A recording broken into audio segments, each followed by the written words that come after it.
एक दिन एक छात्र ने कमेंट कर पूछा कि सर वृत्त टॉपिक बहुत जटिल लगता है, कोई ऐसा प्रश्न बताइए जो परीक्षा में आ जाए। तब मैंने वृत्त टॉपिक का विश्लेषण किया और 4 प्रश्न निकाले। इसके पश्चात मेरी नजर अभ्यास प्रश्न पत्र पर गई और जब मैंने अभ्यास प्रश्न पत्र के चारों सेटों का अध्ययन किया तो देखा कि इन 4 प्रश्नों में से 2 प्रश्न ऐसे थे जो अभ्यास प्रश्न पत्र के 2 सेटों में भी थे। इसका अर्थ यह हुआ कि ये 2 प्रश्न अत्यंत महत्वपूर्ण हैं। इन्हीं 2 प्रश्नों में से आज एक प्रश्न पर चर्चा करेंगे जो कि एनसीईआरटी एक्सरसाइज 10.2 का क्वेश्चन नंबर 7 है। आइए देखें ये क्वेश्चन क्या है। 2 सकेंद्रीय वृत्तों की त्रिज्याएं क्रमशः 5 सेंटीमीटर तथा 3 सेंटीमीटर। बड़े वृत्त की उस जीवा की लंबाई ज्ञात कीजिए जो छोटे वृत्त को स्पर्श करती है। डायग्राम आपके सामने बना हुआ है। प्रश्न ये कह रहा है कि इसमें 2 वृत्त बने हुए हैं और दोनों वृत्तों का केंद्र सेम है। यानी वृत्त कैसे हैं? सकेंद्रीय हैं, कॉन्सेंट्रिक सर्कल, सकेंद्रीय वृत्त। ऐसे वृत्त जिनका केंद्र सेम हो वो क्या कहलाते हैं? सकेंद्रीय वृत्त। तो यहां पर 2 सकेंद्रीय वृत्त बने हुए हैं, इनका केंद्र क्या है? O। आप ध्यान दें, एक छोटा जो वृत्त है, छोटे वृत्त की त्रिज्या 3 सेंटीमीटर और बड़े वृत्त की जो त्रिज्या है वो कितना है? 5 सेंटीमीटर। डायग्राम में आप त्रिज्या भी देख सकते हैं। छोटे वृत्त की त्रिज्या को OA से और बड़े वृत्त की त्रिज्या क्या है? OP। यानी OA की वैल्यू कितनी होगी? 3 सेंटीमीटर और OP की वैल्यू कितनी होगी? 5 सेंटीमीटर। ये गिवन है। इसके बाद अब ध्यान दें, आप PQ के बारे में देखें। PQ क्या है? PQ बड़े वृत्त के लिए क्या है? जीवा है। PQ बड़े वृत्त की जीवा है और छोटे वृत्त को चूंकि स्पर्श कर रही है A पॉइंट पर, इसलिए छोटे वृत्त के लिए PQ क्या है? स्पर्श रेखा है जो कि छोटे वृत्त को बिंदु A पर स्पर्श कर रही है। तो इस तरीके से ये PQ की व्याख्या हो गई और इसी PQ जीवा की लंबाई हमें ज्ञात करना है। यानी प्रश्न को पहले पढ़ें और फिर देखें कि इसमें क्या चीज दी गई है और क्या चीज निकालना है। दोनों चीज जब समझ में आ जाएगा तब हम लॉजिक का प्रयोग करके इस क्वेश्चन को हल कर पाएंगे। तो हमें क्या निकालना है? PQ जीवा की लंबाई। ध्यान दें, PQ बड़े वाले वृत्त के लिए जीवा है और छोटे वाले वृत्त के लिए क्या है? स्पर्श रेखा है। ये ध्यान देना है। तो सबसे पहले हम इसमें लिख लें कि 2 सकेंद्रीय वृत्त माना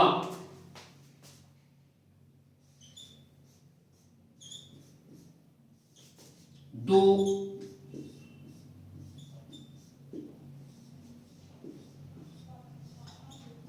सकेंद्रीय वृत्त जिनका केंद्र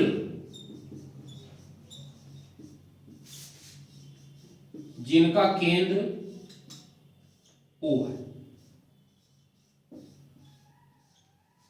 ध्यान दें, PQ के बारे में क्या है निर्देश? PQ बड़े वृत्त की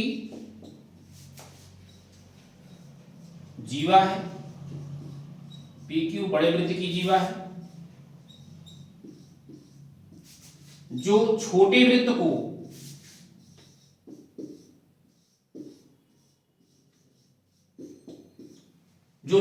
को बिंदु A पर स्पर्श करती है।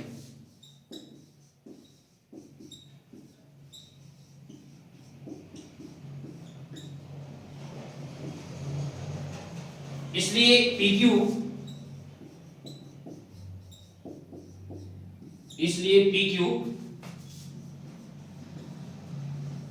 छोटे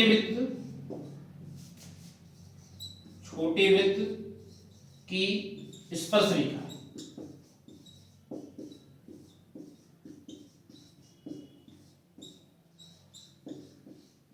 ये इसके बाद केंद्र O को A और P से मिलाया गया है।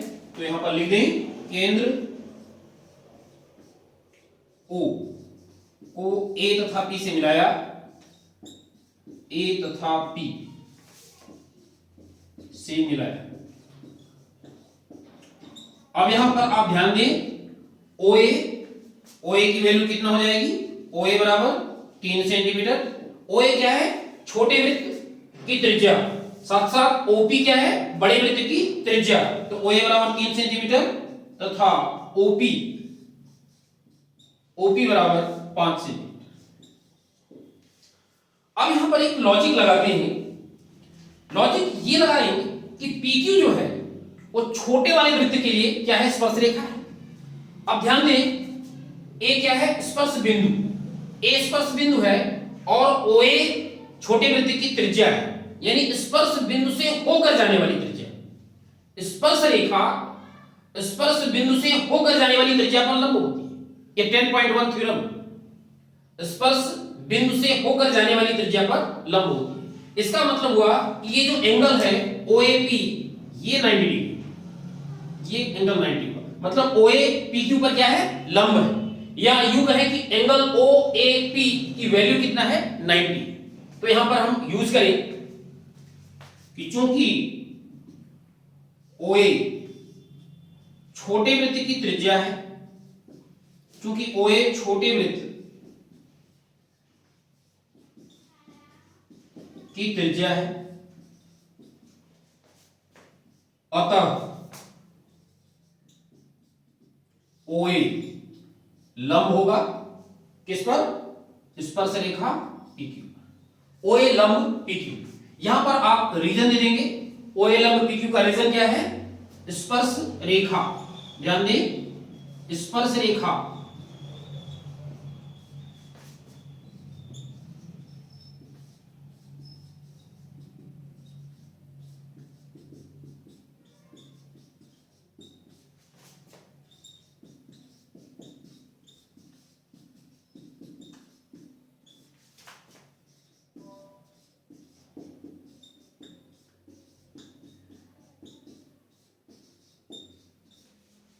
ये काफी महत्वपूर्ण लॉजिक है जो कि यहां पर लग रहा है। स्पर्श रेखा स्पर्श बिंदु से जाने वाली त्रिज्या पर लंब होती है। इसका मतलब OA लंब हो गया किस पर, PQ। PQ लंब OA लिखें चाहे OA लंब PQ लिखें, बात वही है। इसका मतलब एंगल, और इसलिए एंगल OAP, ध्यान दें आप, OAP एंगल कितना हो गया, 90। और 90 होने का मतलब है कि हमारा ये जो त्रिभुज है OAP एक समकोण त्रिभुज हो गया। और यदि ये OAP समकोण त्रिभुज है तो इसमें हम पाइथागोरस प्रमेय लगा सकते हैं, क्योंकि हमको OP ज्ञात है, OA भी ज्ञात है, ज्ञात क्या करना है, AP।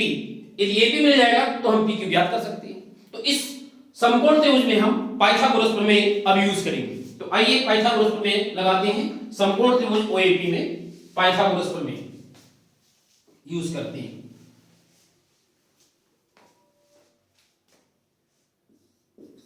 समकोण त्रिभुज OAP में पाइथागोरस प्रमेय से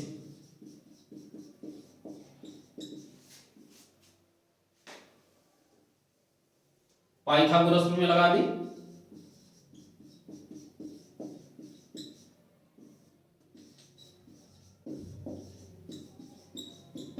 पाइथागोरस प्रमेय यानी क्या हो जाएगा, OA स्क्वायर धन AP स्क्वायर बराबर OB स्क्वायर, लंब का वर्ग धन आधार का वर्ग बराबर कर्ण का वर्ग। ये पाइथागोरस प्रमेय है।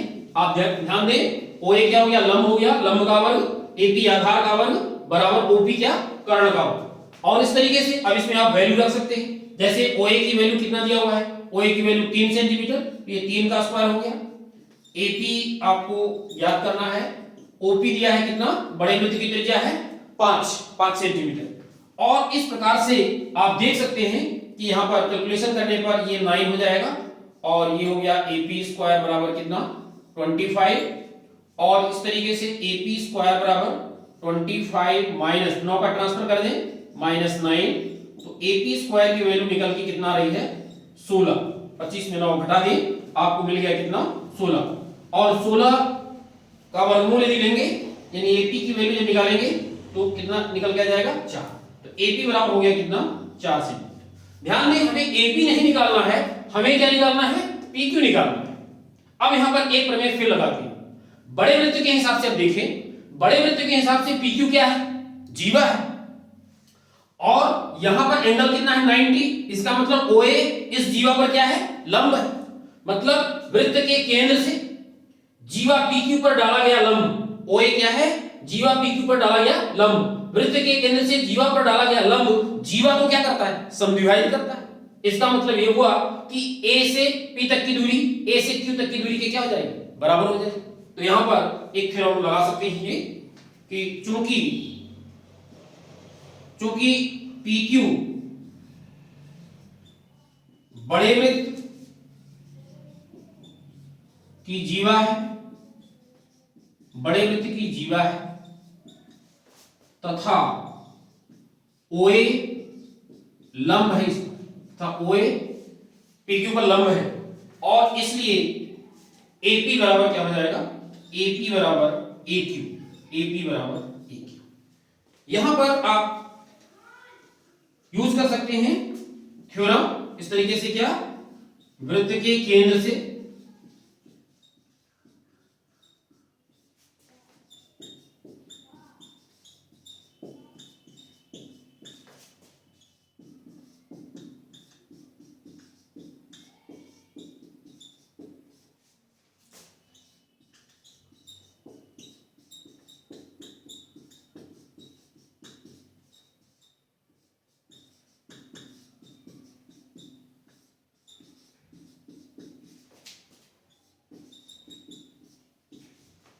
ये हो गया।